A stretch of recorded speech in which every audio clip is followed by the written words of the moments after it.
Hello friends, welcome on your YouTube channel Raj study point.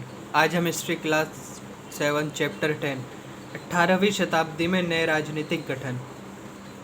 इससे पहले के 2 part हम अपने यूट्यूब चैनल राज स्टडी पॉइंट पर अपलोड कर चुके हैं। आज हम ये 3rd पार्ट बना रहे हैं इस चैप्टर का। आज हमारा टॉपिक है आज़ादी हासिल करना। इसमें सबसे पहले हम पढ़ेंगे सिखों के बारे में।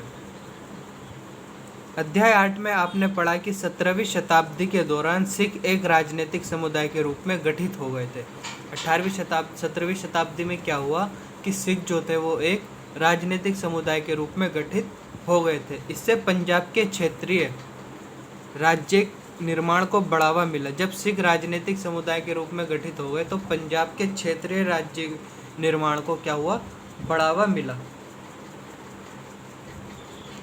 गुरु गोविंद सिंह ने 1699 में खालसा पंथ की स्थापना से पूर्व और उसके पश्चात राजपूत व मुगल शासकों के खिलाफ कई लड़ाइयाँ लड़ी। गुरु गोविंद सिंह जो थे उन्होंने क्या करा, 1699 में खालसा पंथ की स्थापना की और उससे पूर्व और पश्चात यानी पहले और बाद में राजपूत व मुगल शासकों के खिलाफ कई लड़ाइयाँ भी लड़ी थी। 1708 में गुरु गोविंद सिंह की मृत्यु के बाद बंदा बहादुर के नेतृत्व में खालसा ने मुगल सत्ता के खिलाफ विद्रोह किए। 1708 में जब गुरु गोविंद सिंह जी की मृत्यु हो जाती है तो उसके बाद बंदा बहादुर जी के नेतृत्व में खालसा ने मुगल सत्ता के खिलाफ विद्रोह किया था। उन्होंने बाबा गुरु नानक और गुरु गोविंद सिंह के नामों वाले सिक्के गढ़कर अपने शासन को सार्वभौम बताया। उन्होंने क्या करा, गुरु गोविंद सिंह जी और बाबा गुरु नानक के जो नाम वाले सिक्के थे उन्हें गढ़कर अपने शासन को सार्वभौम बताया। सतलुज और यमुना नदियों के बीच के क्षेत्र में उन्होंने अपने प्रशासन की स्थापना की। उन्होंने अपने प्रशासन की स्थापना कहाँ करी, सतलुज और यमुना नदियों के बीच में की। 1715 में बंदा बहादुर को बंदी बना लिया गया था। मतलब बंदा बहादुर जी जो थे उन्हें गिरफ्तार कर लिया गया और 1716 में उनको मार दिया गया था। 18वीं शताब्दी में कई योग्य नेताओं के नेतृत्व में सिखों ने अपने आप को पहले जत्थों में और फिर बाद में मिसलों में संगठित करा। 18वीं शताब्दी में क्या होता है, सिखों ने अपने आप को क्या करा, कई योग्य नेताओं के नेतृत्व में जत्थों और मिसलों में संगठित किया। इन जत्थों और मिसलों की संयुक्त सेनाएं दल खालसा कहलाती थी। जो इनकी संयुक्त सेनाएं थी वो क्या कहलाती थी, दल खालसा। उन दिनों दल खालसा बैसाखी और दिवाली के पर्वों पर अमृतसर में मिलता था। बैसाखी या फिर दिवाली के त्योहारों पर ये अमृतसर में मिला करते थे। इन बैठकों में वे सामूहिक निर्णय लिए जाते थे जिन्हें गुरुमत्ता यानी गुरु के प्रस्ताव कहा जाता था।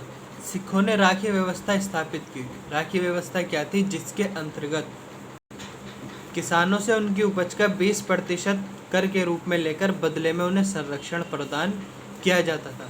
मतलब राखी व्यवस्था में ये होता था कि जो किसान है उनसे 20% उनकी उपज का ले लेंगे, बदले में उन्हें संरक्षण प्रदान करेंगे। गुरु गोविंद सिंह ने खालसा को प्रेरित किया था कि शासन उनके भाग्य में है, राज करेगा खालसा। मतलब गुरु गोविंद सिंह जी का मानना था कि राज करेगा खालसा। खालसा जो है भविष्य में शासन करेगा। अपने सुनियोजित संगठन के कारण खालसा पहले मुगल सूबेदारों के खिलाफ और फिर अहमद शाह अब्दाली के खिलाफ सफल विद्रोह प्रकट कर सका।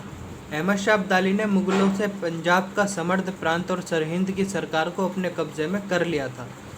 खालसा ने 1765 में अपना सिक्का गढ़कर सार्वभौम शासक की घोषणा की थी। 18वीं शताब्दी के अंतिम भाग में सिख इलाके सिंधु से यमुना तक फैले हुए थे। यद्यपि ये विभिन्न शासकों में बटे हुए थे। इनमें से एक शासक महाराजा रणजीत सिंह थे। इन्होंने विभिन्न सिख समूहों में फिर से एकता कायम की और 1799 में लाहौर को अपनी राजधानी भी बनाया था। मतलब महाराजा रणजीत सिंह जो थे उनकी राजधानी थी लाहौर 1799 में। नेक्स्ट हमारा टॉपिक है मराठा। मराठा राज्य एक अन्य शक्तिशाली क्षेत्रीय राज्य था जो मुगल शासन का लगातार विरोध करके उत्पन्न हुआ। मराठा भी कैसे उत्पन्न हुए, मुगल शासक जो थे, मुगल साम्राज्य, उसका ये लगातार विरोध करते रहे और ये एक शक्तिशाली क्षेत्रीय राज्य भी बनकर उभरा था।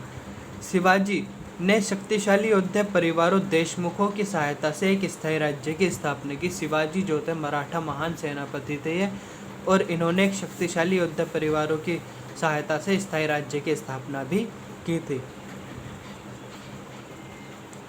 अत्यंत गतिशील कृषक पशुचारक मराठों की सेना के मुख्य आधार बन गए। शिवाजी ने प्रायद्वीप में मुगलों को चुनौती देने के लिए इन सैन्य बलों का प्रयोग किया। शिवाजी की मृत्यु के पश्चात मराठा राज्य में प्रभावी शक्ति जो है चित्पावन ब्राह्मणों के एक परिवार के हाथ में रही, जो शिवाजी के उत्तराधिकारियों को के शासनकाल में पेशवा प्रधानमंत्री के रूप में अपनी सेवाएं देते रहे थे। पुणे मराठा राज्य की राजधानी बन गया। मराठा राज्य की राजधानी क्या था? पुणे। पेशवाओं की देखरेख में मराठों ने एक अत्यंत सफल सैन्य संगठन का विकास कर लिया। उनकी सफलता का रहस्य यह था कि वे मुगलों के किलाबंद इलाकों से टक्कर न लेते हुए उनके पास के चुपचाप निकलकर शहरों और कस्बों पर हमला बोलते थे और मुगल सेना से ऐसे मैदानी इलाकों में मुठभेड़ लेते थे जहां रसद पाने और कुमक आने के रास्ते आसानी से रोके जा सकते थे। मतलब जो मराठा थे वो मुगलों से जो किलेबंद शहर थे उन पर तो आक्रमण नहीं करते थे, बल्कि खुले मैदानों में या ऐसी जगहों पर उनसे मुठभेड़ किया करते थे जहां रसद पाने और कुमक आने में मुगलों को आसानी से रोका जा सके, मतलब मुगल सेनाओं की रसद को काटा जा सके। 1720 से 61 के बीच मराठा साम्राज्य का काफी विस्तार हुआ। उसने शने शने और काफ़ी सफलतापूर्वक मुगल साम्राज्य की सत्ता को क्षति पहुंचाई। मतलब धीरे धीरे और काफ़ी सफलतापूर्वक मराठा साम्राज्य ने मुगल सत्ता को क्षति पहुंचाई। 1720 के दशक तक मालवा और गुजरात मुगलों से छीन लिए गए थे। 1720 के दशक में क्या हुआ? मालवा और गुजरात जो है मुगलों से छीन लिए गए। 1730 के दशक तक मराठा नरेश को समस्त दक्कन प्रायद्वीप के अधिपति के रूप में मान्यता मिल गई और साथ ही इस क्षेत्र पर चौथ और सरदेशमुखी कर वसूलने का अधिकार भी मिल गया था। 1737 में दिल्ली पर धावा बोलने के पश्चात मराठा का प्रभुत्व की सीमाएं तेजी से बढ़ी। मराठों ने 1737 पर दिल्ली पर धावा भी बोला। वे उत्तर में राजस्थान और पंजाब, पूर्व में बंगाल और उड़ीसा तथा दक्षिण में कर्नाटक और तमिल एवं तेलुगु प्रदेशों तक फैल गई थी। अब जो मुगल मराठा साम्राज्य की सीमाएं थी वो उत्तर में राजस्थान और पंजाब, पूर्व में बंगाल और उड़ीसा तथा दक्षिण में कर्नाटक और तमिल एवं तेलुगु प्रदेशों तक फैल चुकी थी। इन क्षेत्रों को औपचारिक रूप से मराठा साम्राज्य में सम्मिलित नहीं किया गया, मगर मराठा प्रभुत्व को स्वीकार करने के तरीके के रूप में उनसे भेंट की रकम वसूली जाती थी। मराठों के सैन्य अभियानों के कारण अन्य शासक भी उनके खिलाफ हो गए। जो मराठे के सैन्य अभियान थे उनके कारण अन्य शासक भी उनके खिलाफ हो गए और एक यही मुख्य कारण था जिसके वजह से पानीपत की तीसरी लड़ाई 1761 में उनकी हार हुई। क्यों? क्योंकि उन्हें लगता था कि अन्य शासक उनकी सहायता करेंगे, जबकि किसी भी शासक ने उनकी सहायता नहीं करी और वे हार गए। अंतहीन सैन्य अभियानों के साथ साथ मराठों ने एक प्रभावी प्रशासन व्यवस्था भी तैयार की। जब किसी इलाके पर एक बार विजय अभियान पूरा हो जाता था और मराठों का शासन सुरक्षित हो जाता था, तो वहां स्थानीय परिस्थितियों को ध्यान में रखते हुए धीरे धीरे भू राजस्व की मांग की गई। कृषि को प्रोत्साहित किया गया और व्यापार को पुनर्जीवित भी किया गया था। इससे सिंधिया, गायकवाड़ और भोंसले जैसे मराठा सरदारों को शक्तिशाली सेनाएं खड़ी करने के लिए संसाधन मिल सके। 1720 के दशक में मालवा में मराठा अभियानों ने उस क्षेत्र में स्थित शहरों के विकास व समृद्धि को कोई हानि नहीं पहुंचाई। उज्जैन जो है सिंधिया के संरक्षण में और इंदौर होलकर के आश्रय में फलता फूलता रहा। नेक्स्ट और लास्ट टॉपिक है हमारा जाट। अन्य राज्यों की तरह जाटों ने भी 17वीं और 18वीं शताब्दियों में अपनी सत्ता सुदृढ़ की।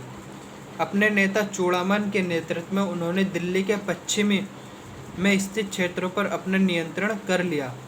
1680 के दशक तक आते आते उनका प्रभुत्व दिल्ली और आगरा के दो शाही शहरों के बीच के क्षेत्र पर होना शुरू हो गया।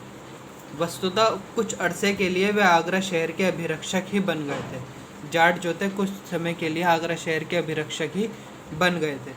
जाट समृद्ध कृषक थे और उनके प्रभुत्व क्षेत्र में पानीपत तथा बल्लभगढ़ जैसे शहर महत्वपूर्ण व्यापारिक केंद्र बन गए। जाट जो थे वो समृद्ध कृषक थे और उनके प्रभुत्व क्षेत्र में पानीपत और बल्लभगढ़ जो है ये महत्वपूर्ण व्यापारिक केंद्र बन गए। सूरजमल के राज में भरतपुर शक्तिशाली राज्य के रूप में उभरा। 1739 में जब नादिर शाह ने दिल्ली पर हमला बोलकर उसे लूटा तो दिल्ली के कई प्रतिष्ठित व्यक्तियों ने क्या करा, भरतपुर में शरण ली थी। नादिर शाह के पुत्र जवाहिर शाह के पास 30,000 सैनिक थे। उसने 20,000 अन्य सैनिक मराठों से लिए और 15,000 सैनिक सिखों से लिए। नादिर शाह का जो पुत्र था जवाहिर शाह, उसके पास 30,000 तो सैनिक थे ही, उसने 20,000 सैनिक मराठों और 15,000 सैनिक सिखों से लिए और इन सबके बलबूते पर वह मुगलों से लड़ा था। जहां भरतपुर का किला काफ़ी हद तक पारंपरिक शैली में बनाया गया, वहीं दीग में जाटों ने अंबर और आगरा की शैलियों का समन्वय करते हुए एक विशाल बाग महल भी बनवाया था। शाही वास्तुकला से जिन रूपों को पहली बार शाहजहां के युग में जोड़ा गया था, दीग की इमारतें उन्हीं रूपों के नमूने पर बनाई गई थी। यह चैप्टर हमारा कंप्लीट हो चुका है। मिलते हैं नेक्स्ट वीडियो में। अगर वीडियो अच्छी लगी हो तो और चैप्टर आपको समझ में आया हो तो वीडियो को लाइक करें, अपने फ्रेंड के साथ शेयर करें और कमेंट्स करें। साथ ही हमारे यूट्यूब चैनल राज स्टडी पॉइंट को अभी तक आपने सब्सक्राइब नहीं करा तो सब्सक्राइब करें। Thank you.